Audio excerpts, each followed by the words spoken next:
And between 1 and 3 a.m., people say you can hear their voices. Capoly's going off. This stick was not there earlier. I walked right through there, Virgil. Hair! Is that really hair? Oh my! Hair?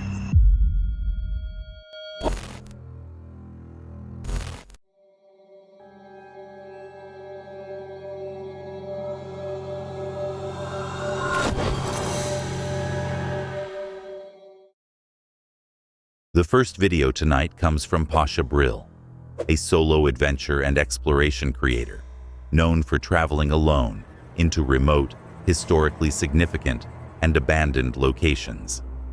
His content blends extreme wilderness hiking with subtle paranormal folklore, presented in a grounded, skeptical style rather than exaggerated ghost hunting. It is January 21st, 2026 in the Austrian Alps, Austria. All of them on the same day. And between 1 and 3 a.m., people say you can hear their voices, their moans, their footsteps. The video opens with a local legend. All the soldiers buried at this site died on the same day. And between 1 and 3 a.m., voices, moans, and footsteps are said to echo through the mountains.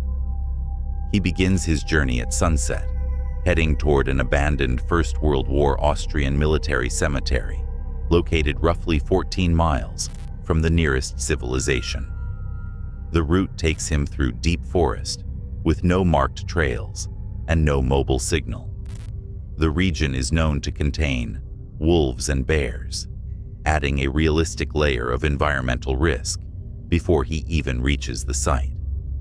After nearly 6 hours of hiking through steep, mountainous terrain, he finally locates the cemetery just before darkness fully settles.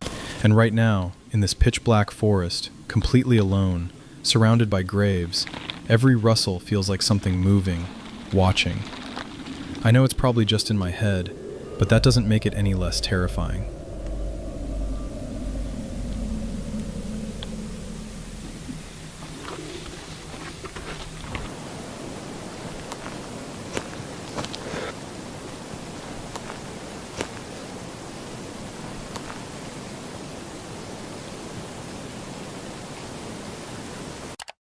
As night takes hold, he remains alone among the graves.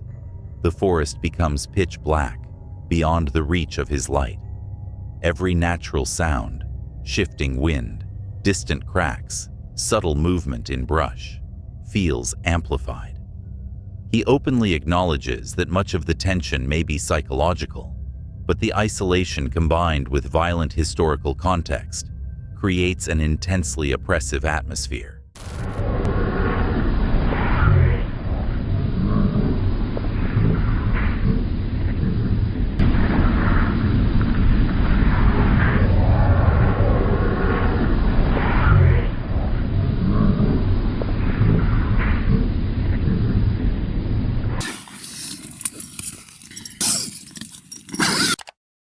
During post-production, he notices something unusual in the audio. A faint sound, resembling whispered words.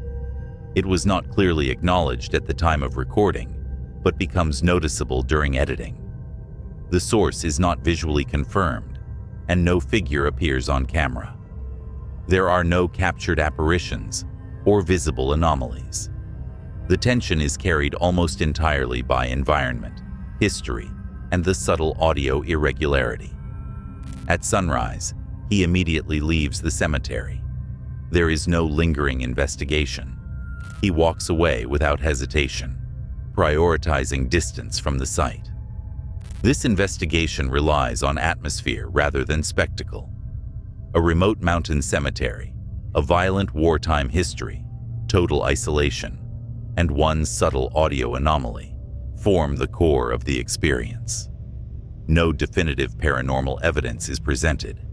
Instead, the weight of the location, combined with darkness and solitude, creates psychological intensity. By morning, instinct overrides curiosity. The experiment ends not with confrontation, but with departure, leaving the unanswered question behind in the mountains. Before we move on, if you're enjoying the video so far, leaving a like really helps. And if you haven't subscribed yet, now's a good time. We recently passed 50,000 subscribers, and that's entirely because of you. The next target is 100,000 before the end of the year. Ambitious, but worth aiming for. There's a hidden word somewhere in this video. See if you can spot it. Now, let's continue. The next horrifying video comes from Sam Walks a Lot, a UK-based exploration channel focused on forests, abandoned sites, folklore, and historically significant locations. The content blends immersive woodland walks with historical context and reported paranormal experiences. It is October 28, 2025, in Grayley Woods, Wiltshire, England. For the World War II bunker. But before we ever found it, the forest started whispering. Right, we are hearing wind noises coming from there, but there is no wind. We were trying to find the witches' trees, the ones said to mark the graves of the 4 murdered Hansel sisters. Sam and Nick arrive at Grayley Woods with the goal of locating a World War II bunker and the so-called witches' trees associated with local Hansel sisters folklore. The network of paths is confusing, and the dense canopy limits visibility. The combination of historical backstory, fading daylight, and navigational uncertainty creates a growing sense of disorientation before any reported activity begins. When we stopped to get our bearings, we both heard it. I actually felt them coming from the back. We have voices coming from either the left or the back, but it sounded like women. I'm glad that it wasn't just me, because, you know. The audio does not clearly resemble wind or animal calls, but no visible source is identified. In wooded environments, sound can travel and distort unpredictably, particularly across uneven terrain and tree cover, making localization difficult. Looking for the witches' trees at night, and then we heard it, right? Well, I heard it behind us. I heard it to the left. Female voices, laughter, giggling sort of thing. Coming from that side. And that is where the witches' trees are. As they approach the alleged witches' trees, faint giggling and whisper-like sounds are heard. The trees themselves are twisted and gnarled, shaped by age and environmental conditions. The multiple intersecting paths make navigation challenging, increasing the psychological tension as they attempt to identify the correct landmark tied to local legend. That already carried the name Four Sisters became the site of an enormous World War II ammunition depot. Thousands of tons of shells and explosives hidden under camouflage nets.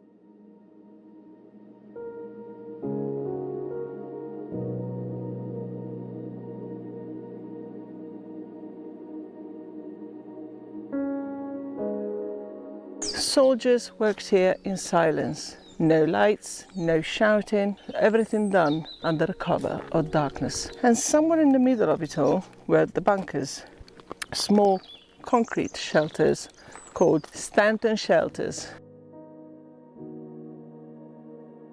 Nick and I found one of them on our night investigation. It took a while as the forest engulfed in darkness had almost taken it back. But when the torch hit that curve of the arch, there it was, cold concrete, perfectly preserved, like the war had just ended yesterday. Inside, when we pointed the lights, the beam caught movement of one bat. We couldn't go in. Spirit boxes, K2 meters, and mobile apps are introduced. Responses interpreted as the name Robert come through. Faint footsteps and ambient sounds are noted nearby. While the devices flash and produce fragmented words, the responses are subject to interpretation and environmental interference. Like a knock on a wall? Can you please try and make a knock on a wall?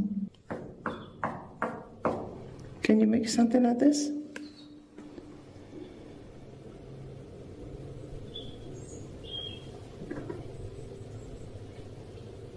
Isn't there a few hearing steps? I heard that. Hello, Zachary. My name is Sam, and this is Nick. Zachary, can you tell us what you're doing here? Are you keeping an eye on the planes? That flashed. When I said, are you keeping an eye on the planes, that flashed. Warn. Are you here to warn if the planes are flying over? Another name, Zachary, is reportedly identified via device activity. Flashing lights and word outputs are interpreted as references to protective duties tied to the forest's wartime past. Combined with earlier auditory experiences, the investigators describe the woodland as holding a strong residual presence. Grayley Woods presents layered history, folklore surrounding the witches' trees, alongside documented wartime infrastructure hidden within the forest. The environment itself, dense and acoustically complex, contributes heavily to the experience. Despite hearing unexplained voices, footsteps, and device responses, no clear visual apparition is captured. Sam and Nick maintain a structured approach, documenting rather than provoking. The investigation reinforces the woodland's eerie reputation, leaving the impression of a location shaped as much by history and suggestion as by any confirmed paranormal manifestation. The next chilling video comes from Cumberland Outdoorsman, a US-based outdoor hunting channel centered on traditional woodland pursuits in rural Tennessee. It is March 6, 2022, in a remote woodland area with a long river bottom and dense timber in Tennessee, United States. On the final weekend of hunting season, he is seated against a tree while squirrel hunting in a stretch of forest he has known for years. The afternoon feels normal: calm wind, deep hardwood timber, and a long river bottom stretching behind him. The area is isolated, with miles of uninterrupted cover. Nothing appears out of place until the quiet is abruptly interrupted by an unfamiliar sound. Out of the blue, I heard this really weird howling sound directly ahead of me, probably 200 yards or so away. And it was repeating itself at probably 20 or 30-second intervals. As an experienced outdoorsman, he notes it does not resemble barred owls, screech owls, great horned owls, foxes, or coyotes, species he is accustomed to hearing. He records the early howls on his phone, though the audio capture is faint. And the sound started back up. You know, the howling started up, only it had moved towards my right down here, but it was a little bit closer. So I decided to turn on my HD camera and record a little bit of that. Switching to his HD camera for clearer recording, he captures a more distinct howl. The tone is longer, deeper, and more resonant than what was picked up on his phone. The call carries through the timber and reverberates off the terrain. Sounds like it moved. There, you hear it. Don't know what in the world that is.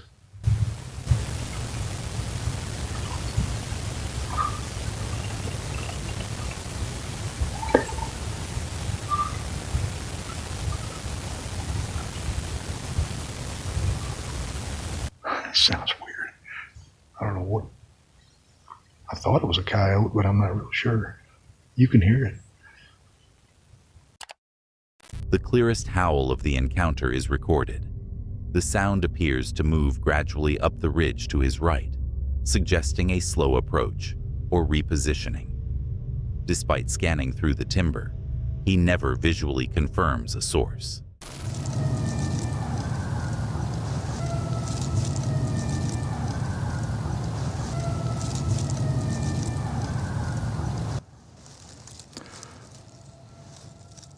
Folks, whatever that is that was howling a while ago, it started up again.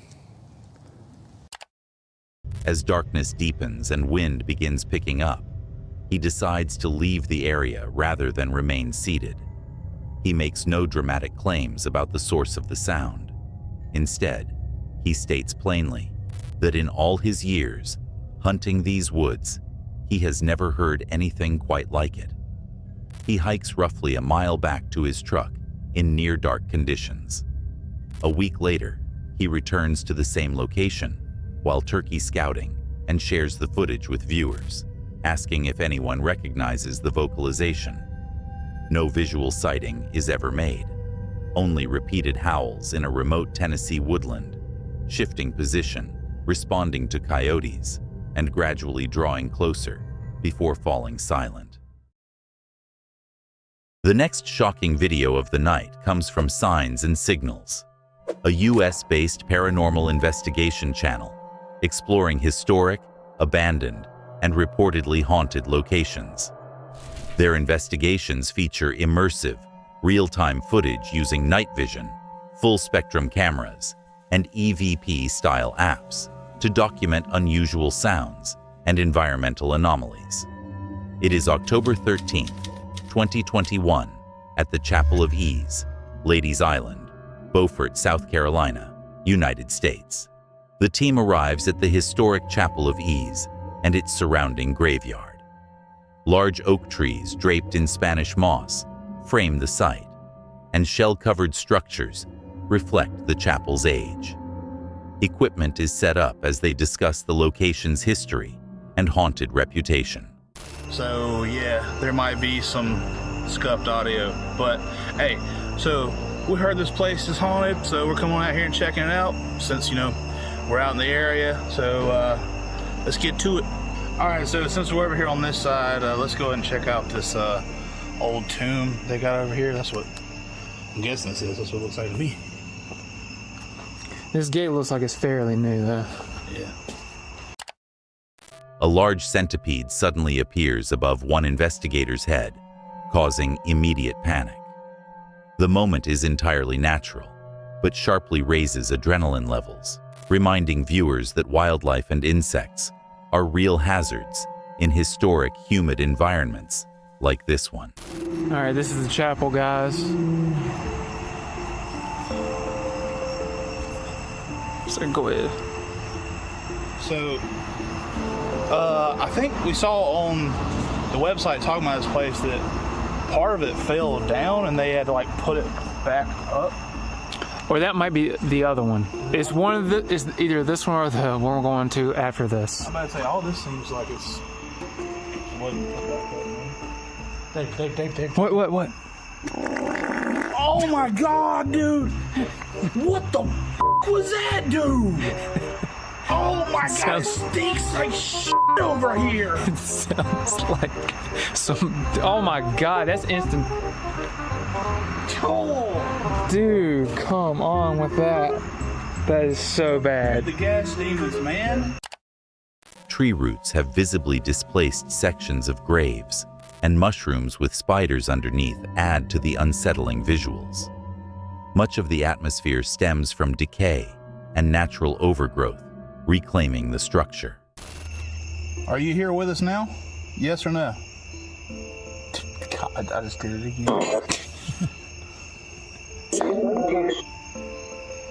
How many people are here with me?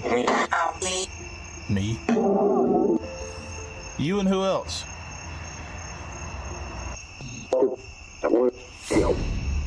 I heard it say kid.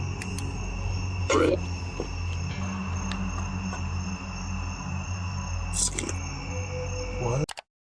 Using a necrophonic-style app, they attempt spirit communication. Fragmented phrases, whispers, and names are interpreted through the device. As with most app-based audio tools, outputs may be influenced by environmental interference or internal programming, but the investigators interpret the timing of responses as meaningful. Oh, dude, it's sitting on top of hair.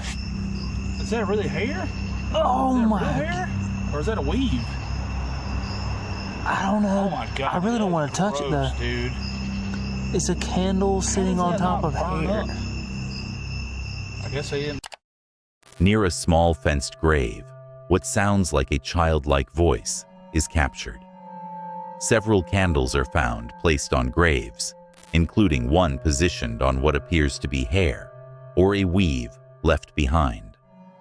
While unsettling, the candles and objects suggest possible recent human visitation or personal memorial practices rather than spontaneous paranormal manifestation. The investigation at the Chapel of Ease combines layered history, natural environmental factors, and interpreted audio responses.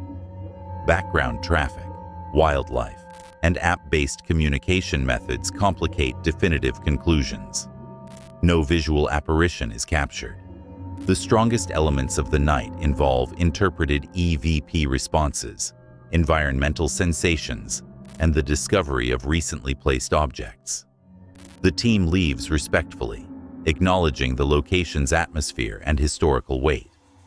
Whether the experiences stem from environmental influence, human activity, or something unexplained, the chapel's reputation remains intact, shaped as much by history and suggestion as by documented evidence. The next video comes from Off-Road X-Files, a US-based adventure and cryptid research channel focused on real-time outdoor expeditions, winter camping, and Bigfoot investigations. It is February 13th, 2026, in South Central Washington, United States. Not very far. Makes you wonder why they didn't just go on back. Yeah. You know,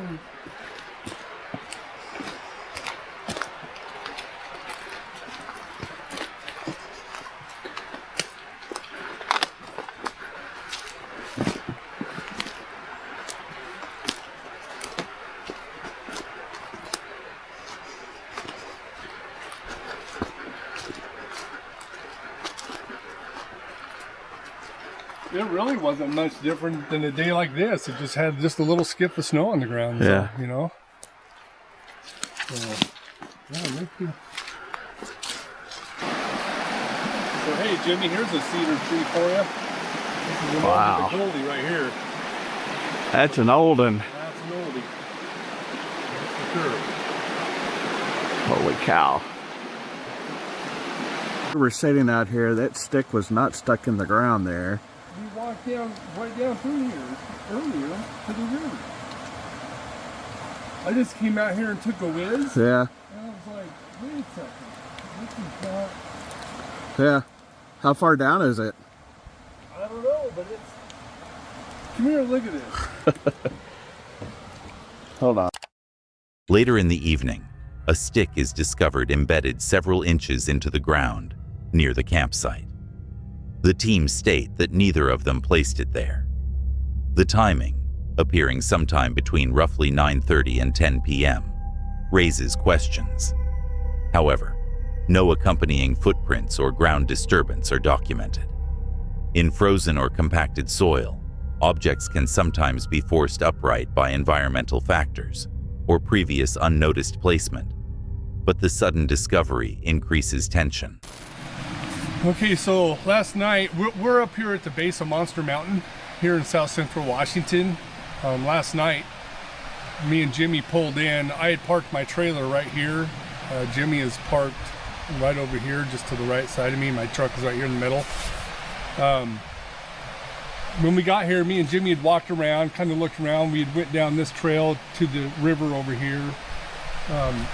Later, I'd walked down this trail to another creek over here and came back. But it started snowing on us and raining pretty hard. So we had our awning out and the fireplace going, and we just got cold and went inside the rest of the night with the heater on in the trailer. So Jimmy would come out, and you came out here 3 times to go to the bathroom, and he went right here. So It was like right over here. yeah, right in this area right here. So right where we're within standing. like a good 5 to 8 feet of this object here. Yeah, so then I came out a little while later, and I was standing right here, and I was doing my thing, and I looked up and I noticed that this stick was sticking out of the ground here. Exhibit A. Yeah. So I got my flashlight out and looked at it, and I was like, why is this stick sticking in the ground? I didn't put it there. So I went back to the trailer and I asked Jimmy, I said, hey, come out here, look at this. So I shined it on there, and he said, no, I didn't put that in there. And he goes, that wasn't there earlier. And I said, no, it's not. So anyway, I reached in and pulled it out. So it's been stuck in the ground about, I don't know, a good four inches. The night remains quiet and cold as they continue monitoring. The absence of additional movement or physical evidence heightens anticipation rather than resolving it. In remote winter conditions, even small environmental sounds carry farther through the trees. It could be a grouse. I think the sable grouse flaps their wings and it sounds like thumping. It's a possibility. We have to see if it's on any other recorders. All right. A thumping sound is heard around 10:17 p.m. It resembles chest thumping or a heavy knock. One possible explanation mentioned is grouse wing drumming, a behavior known to produce low percussive sounds that can echo through wooded terrain. Even so, the timing near camp adds unease. The expedition concludes without direct visual evidence of a cryptid presence. Some audio recorders fail due to extreme cold, limiting data collection. The embedded stick and unexplained thumping remain unresolved but unverified as paranormal or cryptid activity. The investigation highlights the difficulty of conducting winter field research. Frozen ground obscures tracks, equipment malfunctions in low temperatures, and natural wildlife sounds can mimic unfamiliar phenomena. By morning, the forest appears calm. No confirmed encounter occurs, only subtle anomalies that remain open to interpretation in the remote Washington wilderness. Before we get into the next clip, around 70% of people watching aren't subscribed.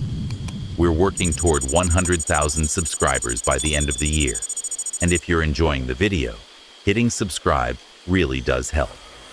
All right, let's get back to it.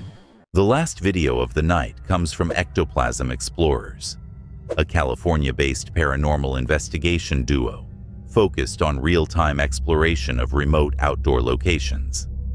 It is January 31st, 2026, in a remote wooded area of California, United States. So, am I the portal, or you keep saying my name and said it like 3 times?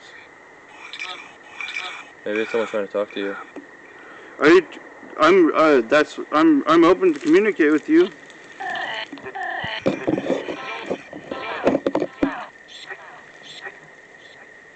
I am sitting. I'm open. Is there somebody that's trying to communicate with me? That's been trying to? Communication attempts intensify. Through the app and spirit box, names such as Bob are heard, along with repeated references to mom or mother. Laughter-like tones, faint whimpering sounds, and fragmented audio responses are interpreted as interactive. However, spirit box scanning and app-generated outputs can produce rapid word fragments influenced by radio frequency interference or internal databases, leaving interpretation open-ended. Yeah, these links to the gates of hell too. It also links to heaven, we were told. Man, it's freaky. Well, if Lucifer is saying our portal is freaky, then it's definitely freaky. Maybe it is Lucifer. There was a laugh. It was like a huh. Hey, he's agreeing. Is there a freaky portal? Why is the portal freaky? Temperature's dropping. I think it said you need to go home. Why?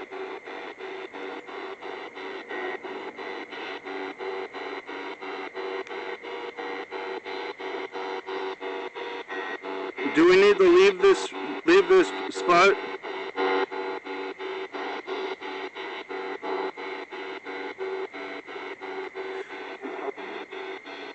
You told me?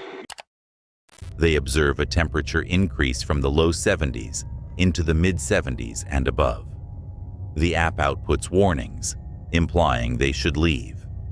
Rising temperatures in wooded areas can result from microclimate pockets, reduced airflow, or heat retained near equipment placement. But the timing adds tension to the moment. And this has been on the whole time, so it's gonna get used to the temperature. Right. I'm getting really cold. Same. And it's rising on here.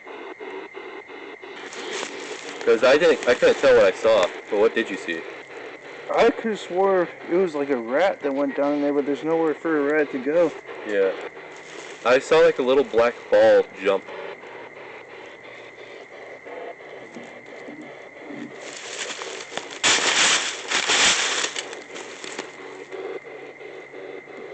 Wait, something just fell over here. Huh.